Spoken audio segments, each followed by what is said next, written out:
the Tough Cover radio show, closing it down here on Saturday, March 11th. Got a lot of college basketball starting up at 1. A lot of NBA on today, NHL on today.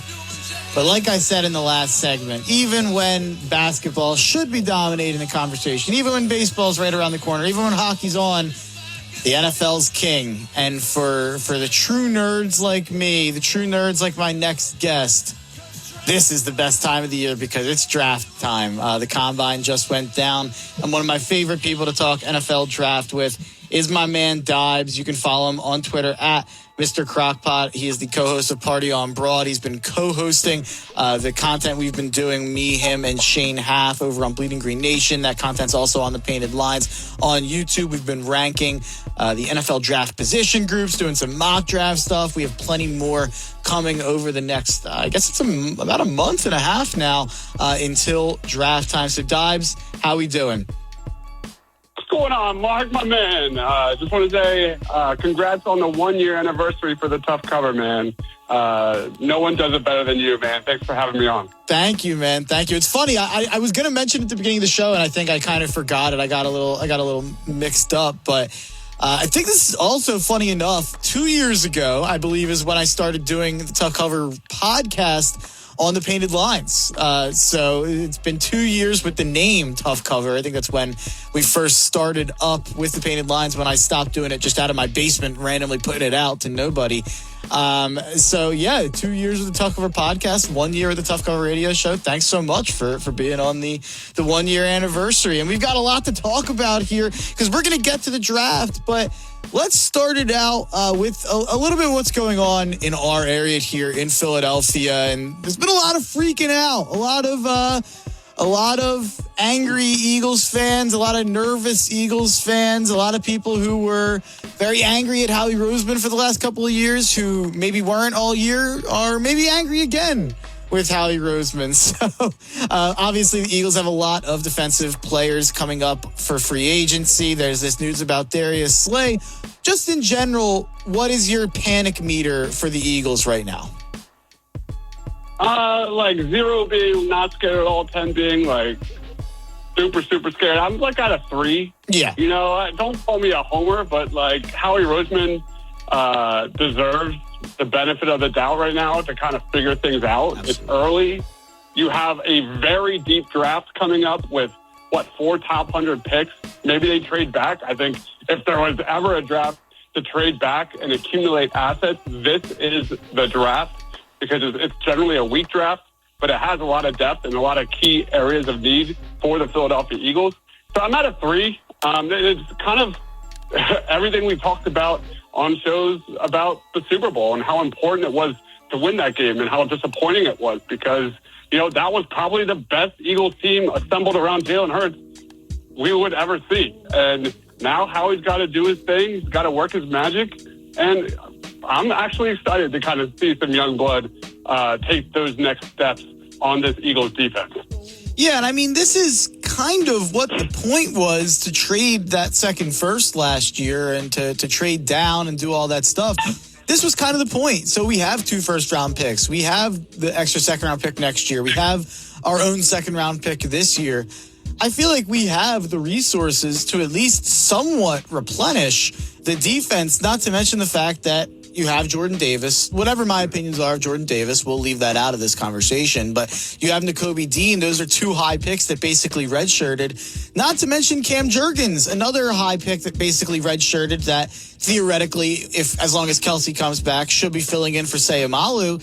It feels like the Eagles have the guys on the roster and the draft picks to kind of fill the holes, or at least most of the holes that are leaving. You're obviously right. They won't be as good on paper as they were last year. That's on Jalen to get better. That's on the offense to get even better. And that's on new guys to step up. But it does feel like some of the outrage, some of the nervousness, and you know, I'll call him out. My buddy and our buddy, Shane Half. I think Shane Half is freaking out a little bit too much, to be quite honest. But I think a lot of people are freaking out about what's going on. And I think that people are worthy to raise their eyebrows a little bit. But like you said, how could you not trust Howie Roseman, especially given the resources and guys he's got to do it?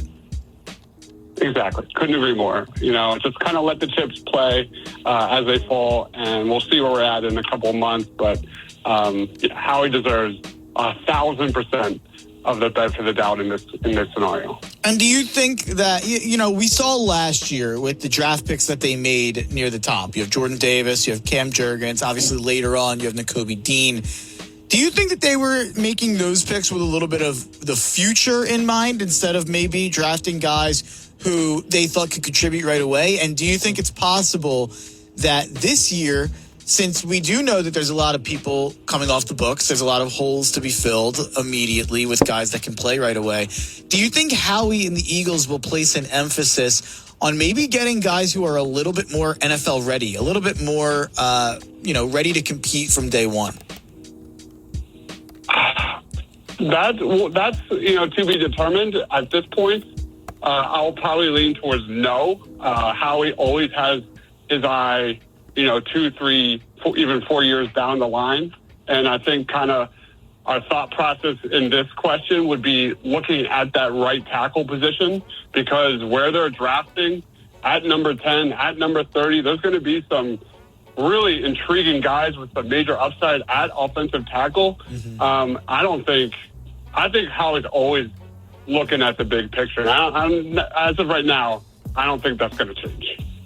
Yeah, it's definitely something I hope, at least with maybe one of the picks, it's placed with a little bit of an emphasis, just because I do think it's going to matter a little bit more this year to make sure you go out and get a kind of a guy that can fill in right away. But speaking of a guy who's going to fill in right away, this is outside of the Eagles, but obviously it affects the Eagles, because what we've been talking about, in our draft group chats throughout the whole process is we want all the quarterbacks to go. We want the first 4 picks to be quarterbacks. We want at least 4 quarterbacks to go in the top 9, if not 4, then at least 3. So this trade up to number 1, Carolina, with Chicago to trade up to 1, definitely good for the Eagles that there's a team moving up to get a quarterback. What do you think of that trade? Do you think Chicago got enough? Do you think Carolina made a smart decision to move up? And we can obviously evaluate the Eagles aspect of it and how it impacts us. But just in terms of the trade, in terms of Carolina and Chicago, what were your thoughts? I think it slightly points in favor of the Carolina Panthers. Mm-hmm. The Panthers have kind of sat on the fence for just far too long at the quarterback position. It's been a quarterback carousel in Carolina the past few years. Then you've got a head coach, Frank Reich, who's also been involved in a quarterback carousel with the Colts. So I think it's a solid move for the Carolina Panthers. They were clearly sitting behind a lot of teams with big-time needs at quarterback. And a lot of people are talking about CJ Stroud right now heading to Carolina right now, Mark, but I'm not so sure that's the case. You kind of look at Anthony Richardson. He was the story of the NFL Scouting Combine. There were reports from ESPN that the Carolina Panthers are all in on Anthony Richardson.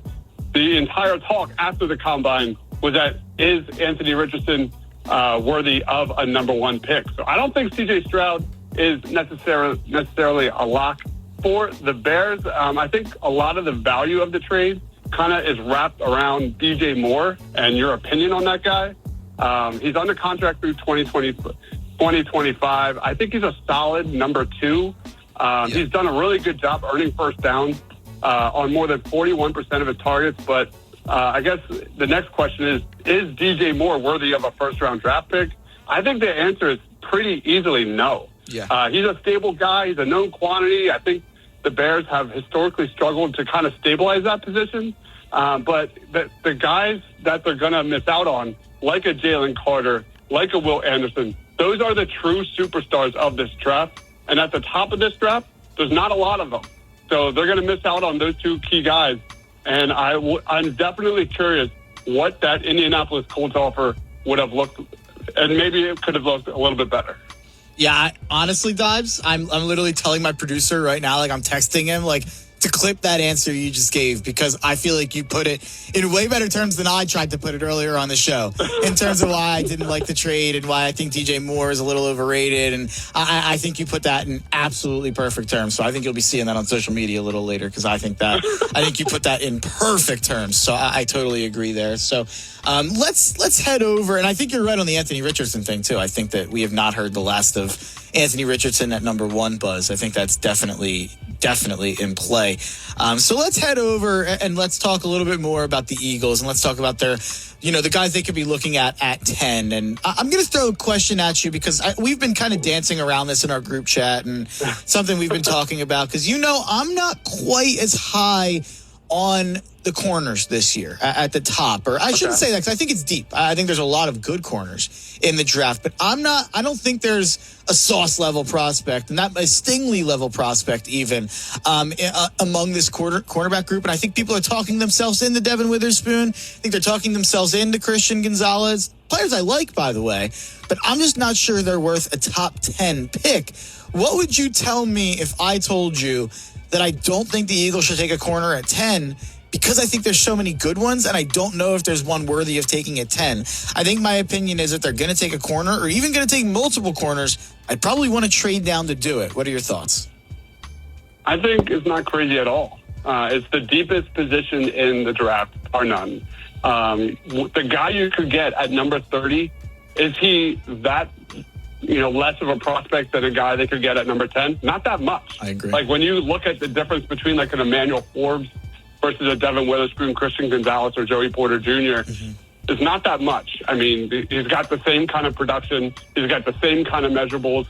He's got the same kind of upside. So I don't think it's crazy. I just think the need for the Eagles at cornerback is so massive. I've kind of been talking myself into actually going back-to-back corner for the Eagles, with a Devin Witherspoon or Christian Gonzalez. Those are my 1A, 1B of this class. But I really, really like Emmanuel Forbes. Cam Smith is really intriguing. But like you said, there's going to be a lot of really intriguing cornerbacks on day 2, perhaps into day 3. This is arguably the best position in the draft. You mentioned offensive tackle as a position that the Eagles could take a look at, and my thoughts on that. It would very much upset me with the fact that we're trying to compete now, and Lane's here now, and Mailata's here now. I'd be very frustrated if they used a pick that high on something that couldn't really help us right away. But something similar, although it would help us right away. So I guess it's not all that similar. Something you've heard me complain about, you've heard Shane complain about, is the glaring need for the Eagles to address their wide receiver 3, to replace Quez Watkins. Do you think a lot of these holes on defense and these guys coming up could potentially preclude the Eagles from going and making a move to get that third receiver? Or should we expect them to add a receiver through the draft or free agency? It's a really poor draft when it comes to wide receiver. There's no Marvin Harrison Jr.'s of 2024 that are just stone cold, potential superstars. The wide receiver position is pretty weak in this draft. I don't have, I think, a guy that's in my top 20 at wide receiver. The guy I like that could be a potential fit for the Eagles, like in that slot, a guy that would look really nice in between A.J. Brown and Devontae Smith, is Zay Flowers at number 30. Just big-time playmaker, great after the catch, great route runner, guy that can just create separation. So I think wide receiver is definitely at the bottom of the Eagles' totem pole when it comes to this draft. I think they should look elsewhere. Yeah, I don't even know what I think the Eagles should do there. I do think that there's a lot of potential day 2, day 3 guys who could fill in even better than, I don't think it takes much to outperform what Quez was doing at wide receiver 3. So that'll be definitely interesting. And this is kind of, along the same lines, but a little bit more of a need, obviously, at running back. And my opinion on drafting running back generally. And Shane's opinion on drafting running back. And I think you're along the same lines there of kind of being hesitant to do so. But Miles Sanders probably taking a walk. I don't see the Eagles spending money on any of the free agent running backs that are out there. So I think it's probably pretty likely that they do draft a running back, whether that happens at pick 30 or 62 or in the 3rd round or in the 4th round. I don't know. But I do imagine they'll probably add someone to Kenny Gainwell in the backfield. Who are some guys that Eagles fans should get familiar with and Eagles fans should watch some film of? I know one guy that you're definitely going to bring up who I am totally in unison with you on. Now, this is where it gets juicy because I think this is a huge fit for the Eagles. I would not spend a first-round pick on a running back at 10, at 30, if I were Howie Roseman. Jahmyr Gibbs, Bijan Robinson, terrific prospects, but there is depth here at the position, and I know we love the same guy, and that is Zach Charbonnet out of UCLA, 6'1", 220 pounds. He's a pile driver. He moves the chains, short yardage back. Guy can do his job in pass protection. A guy who would thrive with Jalen Hurts in those short yardage RPOs. Just a dream fit for the Eagles on like a day two. If he's sitting there, Howie better sprint to the podium and make that selection. So really like Zach Charbonnet. And there's some like other guys that I really like. Tyjae Spears. Kind of redundant with Kenny Gainwell, but Tyjae Spears is a dude that's extremely athletic. His lateral agility is second to none in this draft. Can make guys miss. Dynamic after the catch. Great receiver as well. Great receiver. There's a lot of running backs in this class that are kind of gadget guys, but are pretty decent, receivers and have upside as a receiver. So another guy could possibly be Devin Achane, super fast running back with really intriguing upside. And then you get to like Texas, a guy that was buried behind Bijan Robinson. I was going to ask you. Yep. Roschon Johnson, man, it's been kind of slept on. He's got a lot of skills. He checks off a lot of boxes. He should not be in the shadow any longer. I think he's got a real upside. And for what the Eagles need out of their running backs, especially with Jalen Hurts at quarterback, who does so much for the Eagles' run game, getting one of these guys on day 2, day 3, I think makes a ton of sense. So let's say the top 9 picks. In no order, let's say it's the 4 quarterbacks, Will Anderson, Jalen Carter, Tyree Wilson, and then let's say 2 O-linemen. So let's take those guys off the board, kind of the assumed top 9-ish guys. And that leaves your whole big board that you were tweeting out for the Eagles earlier. Who's the pick? Who would be your pick there at 10, given that situation? So all the top edge rushers are off the board? Besides, so the 3 that I'm assuming are going top 7, Anderson, Jalen Carter, and Tyree Wilson. I left one on there specifically. This one's a no-brainer, Mark. The answer there is Myles Murphy, who I have number 4 on my big board. 6'5", 275 pounds. If you haven't watched tape on him, go right now and watch it. Some of the best acceleration off the line you'll ever see from a guy that big. His pass rushing upside in the NFL is outrageous. And the other guy, I'm going to say it, I really like Devin Witherspoon. Just some of the best read and react, kind of short area quickness I've seen in a quarterback in quite some time. I agree he's not Stingley. I agree he's not Sauce Gardner. But he is a major playmaker, great tackler, just blows up plays, on those screens, blows up ball carriers behind the line of scrimmage routinely. And I think he'd be a terrific fit to grow as a CB1 for the next 10 years. And a terrific fit right here on the Tough Call Radio Show is my man Dibes at Mr. Crockpot on Twitter. You can follow him and you can check out his stuff on Party on Broad, his YouTube stuff on the Painted Lines. The guy makes me and Shane sound way smarter than we are by putting in the highlights behind what we're talking about. These YouTube videos, I've said it repeatedly, but the videos that Dibes has been producing of the podcast that me, Shane, and Dibes have been doing on Bleeding Green Nation is the best content I've ever been involved in.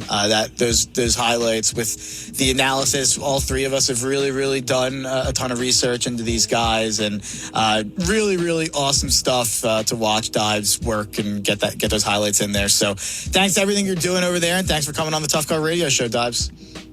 You're too kind, man. Thanks for having me on. There he is. Dives at Mr. Crockpot is where you can follow him. On the other side of the break, our last break, right here on the Tough Call Radio Show, we're talking Sixers. We're talking Embiid. We're talking donkey brains. I think you know where we're going. Keep it locked to the Tough Call Radio Show right here on The Gambler.